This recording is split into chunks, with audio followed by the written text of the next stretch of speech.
నీకెలా తెలుసురా తను ఆల్రెడీ రిలేషన్లో ఉందని అని మీరు అడగొచ్చు.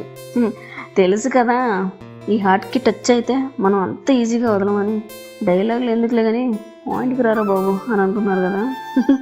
తనని స్టిల్స్ తీసాక నెంబర్ ఇస్తుందేమో ఫోటో షేర్ చేయమని నేను అనుకున్నా, కానీ సైలెంట్గా వెళ్ళిపోయింది మామ. ఆ ఈవెంట్ అంతా తను ఎక్కడికి వెళ్ళినా ఏం చేసినా తనను చూస్తూ బ్లష్ అయిపోవడమే సరిపోయింది. అసలు ఈ ఫీలింగ్ ఎంత బాగుందో తెలుసా.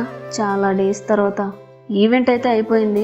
లాస్ట్లో తను మా టీం దగ్గరకు వచ్చి ఒకడికి నెంబర్ అయితే ఇచ్చింది ఫోటో షేర్ చేయమని.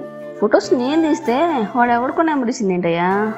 వాడి దగ్గర నుంచి తన నెంబర్ తీసుకోవడానికి ఎంత కష్టపడ్డానో తెలుసా, ఆ దేవుడికే ఎరుక.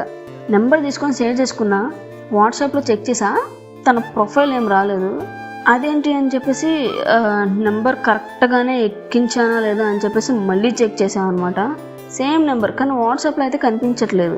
వాట్సాప్ రీఫ్రెష్ చేసి కూడా చూసా, అయినా రాలేదు. ఇంకా ఫోన్ రీస్టార్ట్ చేసి చూసా, అప్పుడు కనిపించింది అనమాట. ఇంకా తనకి హాయ్ అని మెసేజ్ చేశా.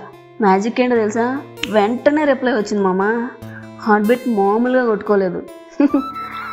ఇంకప్పటి నుంచి మొదలైంది మన జయగడి లవ్ ట్రాక్ మళ్ళీ.